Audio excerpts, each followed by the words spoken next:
What is going on, ladies and gentlemen? If you thought I was done with the Mortal Kombat character, guys, you obviously haven't been paying attention to the channel where I keep saying I'm going to do these things forever till the day I die. We're talking about Johnny Cage, specifically his Outtake variation today. And why are we talking about Johnny Cage? Because I see so much stuff on the internet and I get a lot of questions about why is it that he was so disregarded in the beginning of the game. Nobody cared about Johnny Cage. You had to give great respect to Johnny Cage players because they had to deal with so much and it was so hard to work through. But nowadays, we get a third variation, we get some updates, some changes to the game, some patches, and now Johnny Cage is universally regarded as one of the best characters in the game down the board.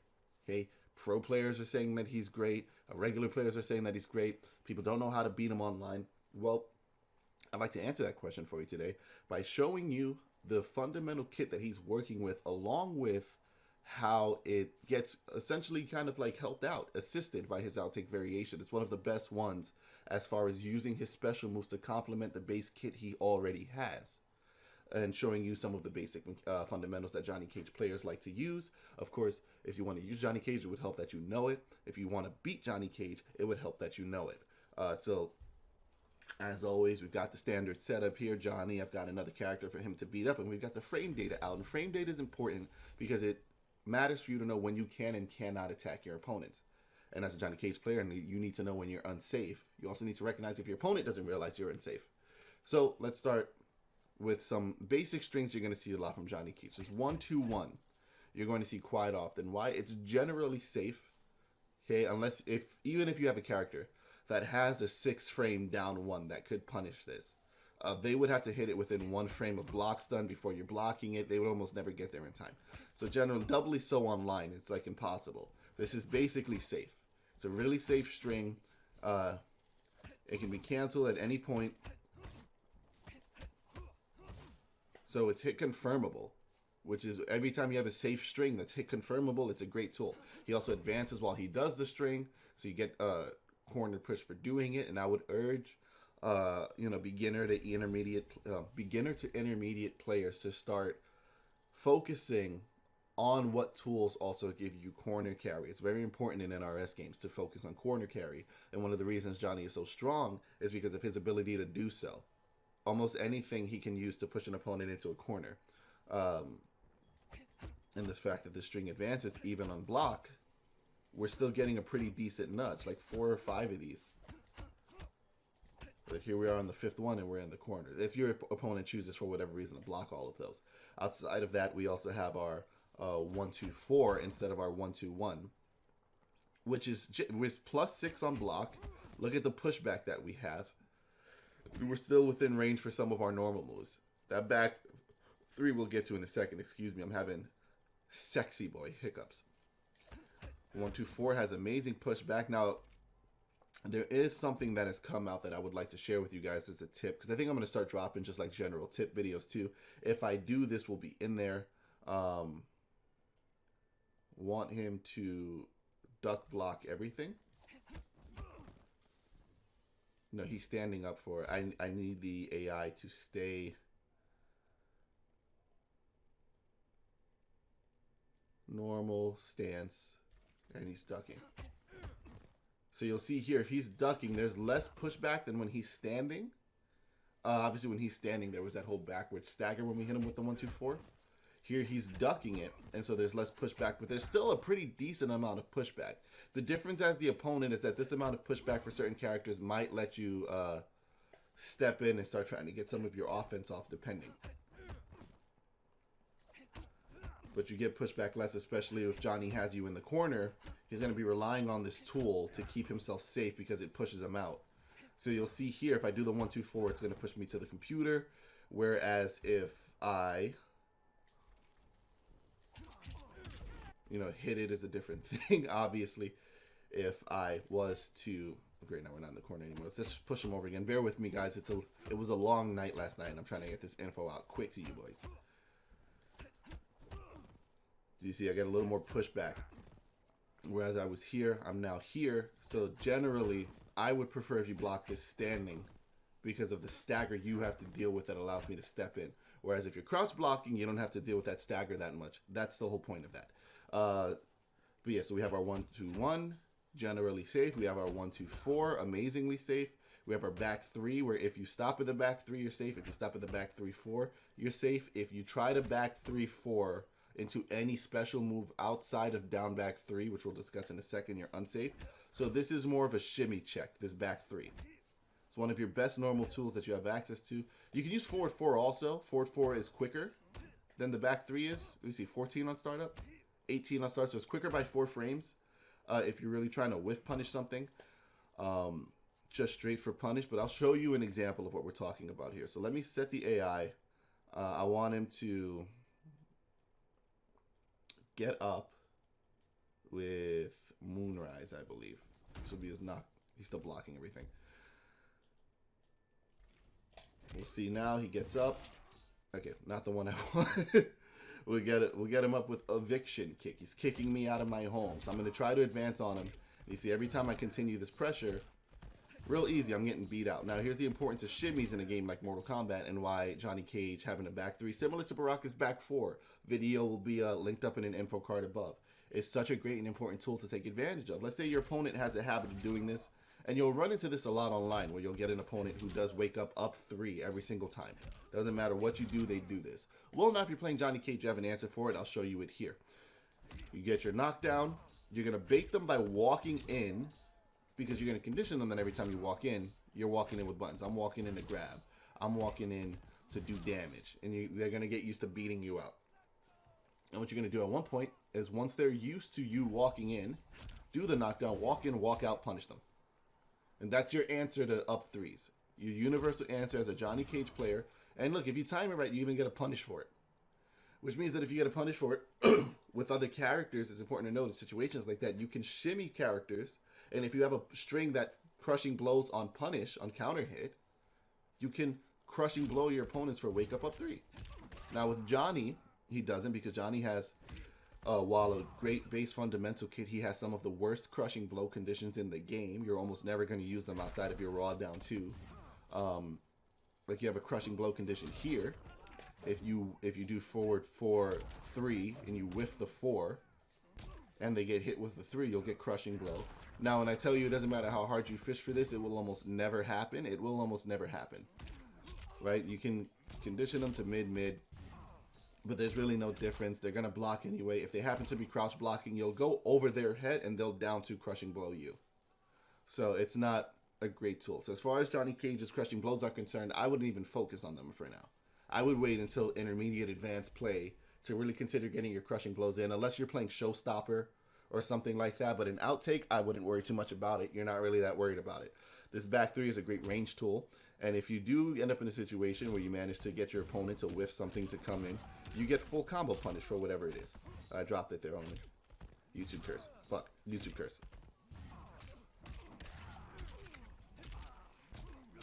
Yeah, so you get punishes for yourself. Can you do this and then shadow kick? I don't think you can. No, you can't. Yeah, so you get knocked down, you bait them, you punish them for whatever their move is, and you go in and you start doing your work. You start working on them. They have no answer for it. Another great tool he has is standing 1 on its own. Why his standing 1? Because it's the best anti-air in the entirety of the game. So here I am as Nightwolf coming in with a jumping 4.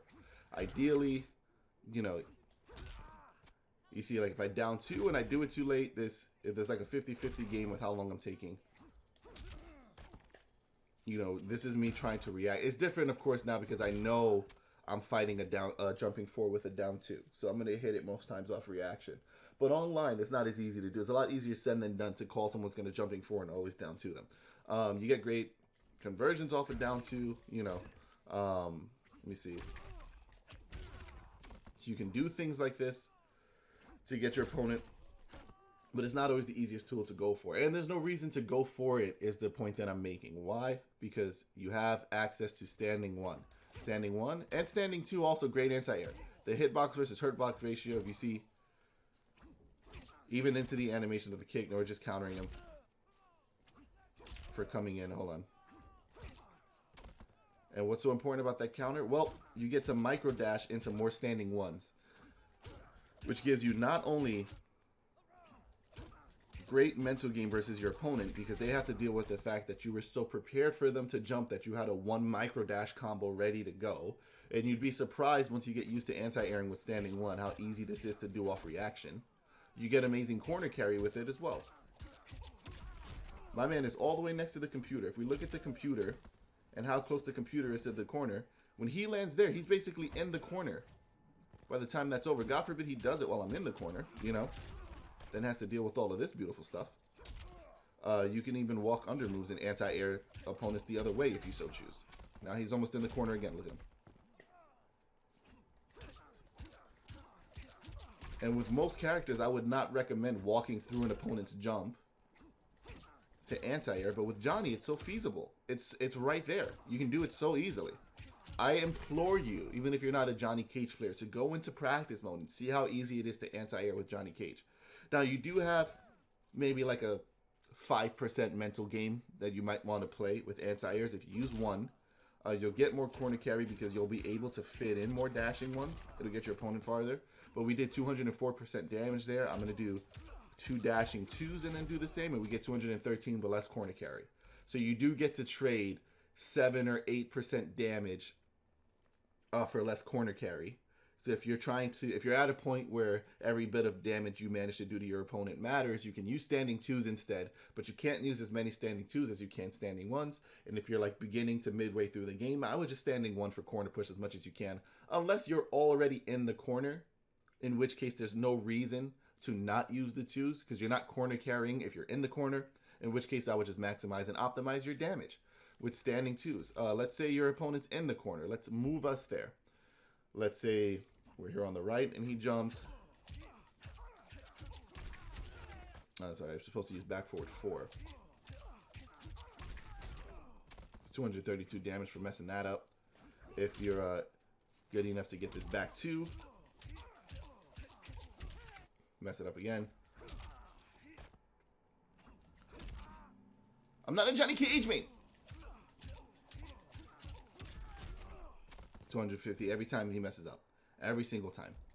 It's such a great tool to take advantage of. Corner combos on their own. Okay, so let's say we can do 4.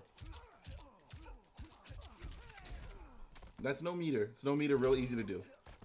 If you want to do it with standing 1, you can really make your opponent feel like... You can really make your opponent understand how great standing 1 is when you just do this. Like, it's such a great tool. Let's move us back into the center. Let's talk about our special moves because we haven't even talked about them yet. I get so excited about his fundamental tools. Your forward 2 has decent range on it, but it's in high, so it'll get ducked half the time. Your forward 4 is another good whiff punish pull. Same thing for the wake-up situation. You knock him down, you shimmy, you get forward 4, so you'll come in faster, but you get better conversions off of back 4-3, and it's also a low. Sorry, back 3-4. It's also a low, which is more important. This is going to hit mid. This is going to hit low. And both of the hits are low. So if at any point your opponent stands up, or if they're not blocking to begin with, boom. And also, look at the difference in corner push between this and this. So we're getting what? 5 damage off of this. 58 damage off of this. Well, it's a 5.8 damage off of this. And we push him farther. Here he is.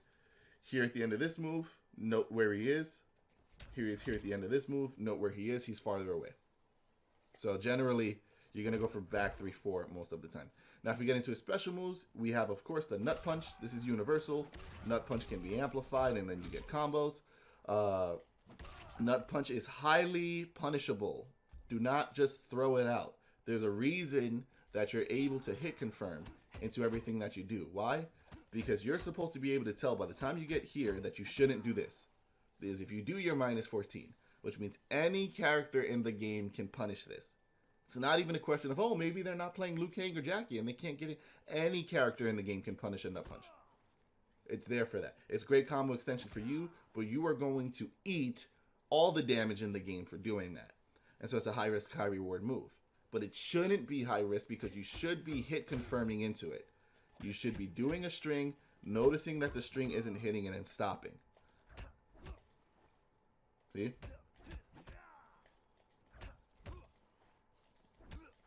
See how late into the move I'm putting in the input? It's basically putting it in when that last move hits. There's no reason that I should get caught doing this on block. Now, if a Johnny Cage does that to you unblocked because they don't know that, because they don't watch Kevin Colon videos, whoop them for it. But you're punishable for doing that. You also have the shadow kick. You're punishable for doing that. You're minus 23. And the only benefit of shadow kick is the damage that you get at the end of combos. I think this is the best special move you could throw out for extra damage at the end. But if it is to get blocked, does not matter. In this case, it's 23 from up there. It's minus 23 from there. If it hits, you are minus 23. So you're minus 14 for nut punching. Let's say your opponent is a 15 frame mindsetter. They're too slow to realize they should punish that. If you shadow kick, look how long you are standing and shadow kick on block. It is ridiculous. Now, it's great on hit because you get extra damage at the end of your combos. You're also basically forcing your opponent into the corner because shadow kick on hit sends them to Narnia. So anything, oh, I'm going to do this, shadow kick him. Look how far he goes. That's why your corner carry is so amazing, because you can do shadow kick at the end of anything and push them so far. But you're minus 23 for doing it. It's also notably a high, which means it can be ducked. If I set the AI to just duck, this doesn't hit. Now, is the push great? Yeah. But is that push worth getting down to crushing blow? I don't think so. But note, if you're having problems dealing with shadow kick, ladies and gentlemen, it's a high. So if your opponent's playing this game, and you know they want to shadow kick in, you neutral duck. They come in, smack them to the high heavens. What are they doing that for? They should never be, is the point. You shouldn't be letting them. You should be understanding that it's a high move. You neutral duck it. You hit 2 once it goes over your head, not too early, and you punish them for it. You do a counter crushing blow string. You have a lot of options to punish Johnny.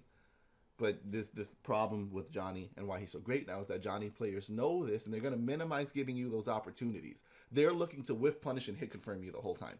They're looking to shimmy something, you press a button, or you're stupid for pressing the buttons, and so now I'm comboing. They're looking for, oh, you're stupid and you did that. Oh, look, you're trying to zone me. I see you pressing something.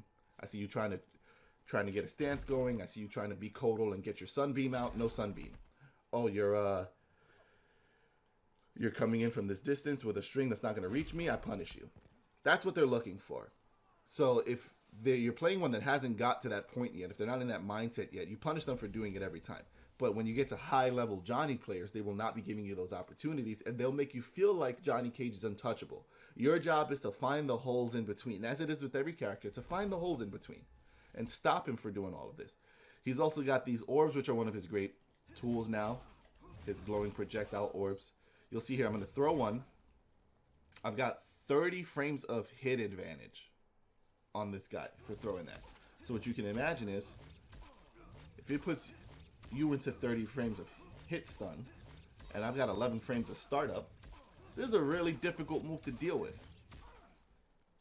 Now look, it's active for 31 frames. I've got 29 frames of hit advantage and 11 frames to startup, which means you do not have, basically to save you the math, you don't have a lot of time in between these orbs. God forbid I'm amplifying them. You see how quick these can come out? You can dominate the screen with these. And so one of the things with Outtake Johnny is that he can actually do a pretty decent job of winning out a projectile war versus a projectile opponent, because you can just spam opponents with those orbs, even when you run out. If I don't have the ability to fully amplify them, right, let's say I give that up, I can still spam these up pretty freaking quick. And they're on an arc, which means they're harder to jump over, they're hard to slide under, because if you slide in at the wrong part, once it hits that downward arc, it might clip you. If you're Sub-Zero and you try to slide on the way in and you wait too late, that'll hit you. So these are difficult to deal with, and not every character can counter zone Johnny fast enough. You will end up in a position sometimes of who gets the projectile out first, basically gets to dictate the projectile war. But if you're in a situation like this, let's look at the life difference as it stands right now. Johnny's health versus Nightwolf's health.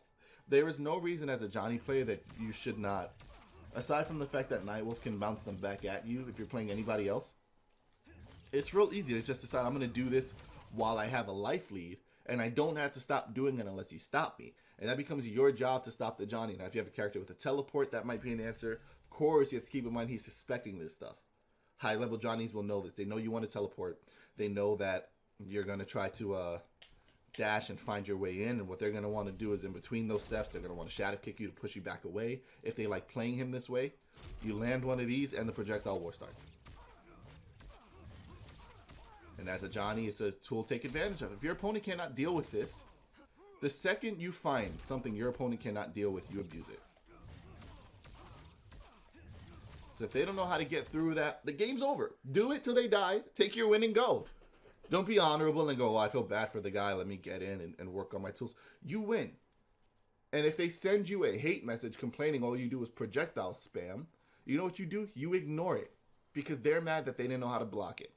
Now, how do you block it? It's really hard. You have to teleport. You have to micro dash in. You have to fit a projectile in between. Hopefully, you have some kind of counter to it. It's not the easiest thing to deal with. Ideally, you want to get in. When you get in, you're dealing with this footsie game. One of the best footsie characters in the game in neutral is going to be Johnny Cage, as far as just abusing this. Okay, so you have to be cautious. So where do you want to be with Johnny if you're facing him? On top of him. On top of him. Because everything is safe anyway, which you do not want to give him. You don't want to allow him the space to see moves, react, and hit them. So the closer you can get to him, the better. If you're really far away, you're dealing with projectiles. If you're like 3/4 away, you're dealing with the threat of shadow kick. Of course, you have an answer for it, but he might not shadow kick. If you're mid-screen, you're dealing with footsies. And if you're up close, you're just dealing with safe strings. So the closer you can get to Johnny, the more you can minimize his options. As a Johnny player, the more you can stay at about this range in the middle, the more options you have access to. Because you can back off in zone. You can threaten shadow kick at any point. You can wait for your opponent to overcommit, come in and whiff punish, which is essentially your goal the entire time. Another notable thing about the orbs is that they're great from far, but they are not great from close. So let's look at the opponent. Let's get it to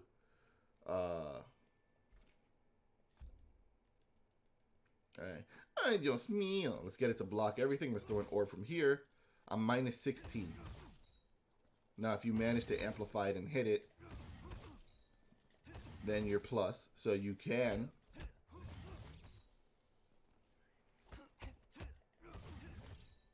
try to do that. Okay, well, this is important to know too, because I didn't even know that this worked like this. Right here, just this move raw on its own, you're safe. Do it at the end of a string. You're going to get punished for that, because it's going to whiff.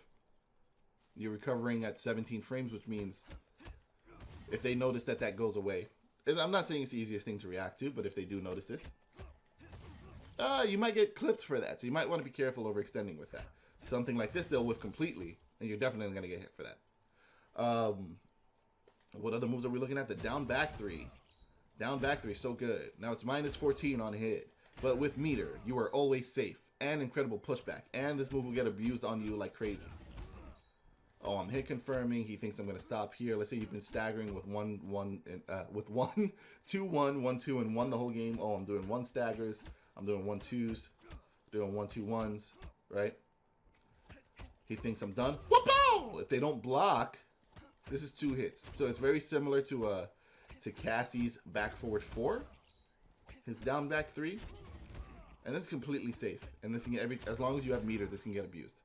So even if you're horrible at hit confirming, this is a get me out of jail free card with this here. Your opponent will either get hit and then put into knockdown, and then you get shimmy games, you get your Oki, or your opponent will block it, and you're safe. And you can choose to be aggressive, but you are minus, so it's not your turn generally. But you're safe. And better than anything is being safe. So as far as the special moves, you're only really getting orb, amplified orb. You have like your air one, which is great also, but it's generally the same. The only big difference that matters as far as zoning with it is for combos. For doing it here instead so that the second one hits and protects you, instead of doing the version that whiffs completely. You can do this version and whiff the second hit and go for the third. That'll probably generally keep you safer. This is down back 2 instead of down forward 2. So of course down forward 2, down back 2. You'll see that first one will whiff, the second one will still hit. And if that second one hits, you're safe. So I would generally, if you're up close and you want to throw orbs out, use the down back 2. But for the most part, I think it only matters for specific combos with Outtake, which if I get that video up, you'll see it. In the meantime, you could always, of course, Google it. Not saying I got to be the only YouTuber you watch. I've got a life too. It takes me time to get videos up. But they're great tools that you have access to. Your corner carry ability is amazing. Your ability to shimmy your opponent generally with just back 3 is great. You get decent combo damage. It's not the highest in the game, but once you learn how to implement his damage and how to optimize his situations. You're just opening your opponent up for so many situations that it makes sense that you do a little less damage because you're going to hit them more often, which you'll find as a general theme with characters. Aside from that, Outtake Johnny Cage, amazing character, generally safe, very easy to hit confirm, risky special moves at high reward for doing them, amazing ability to corner carry, everything does pushback, just annoying character to deal with. Get used to Johnny Cage gimmicks, learn them yourself, do them to your opponents, play Mortal Kombat. Try this guy out if you're interested. I've been trying to work in also some tools on how to deal with him. So, you know, take some of those into consideration in your Mortal Kombat play. But as always, it's a pleasure hosting these for you guys. I hope you guys enjoyed these videos. I'm going to be trying to crank more out because I have fun making them. And I have fun talking to you guys. And I will see you next time with more Mortal Kombat content. And Joker's coming out soon, so we're going to have a lot to talk about. Peace and love, everybody. I'll see you next time.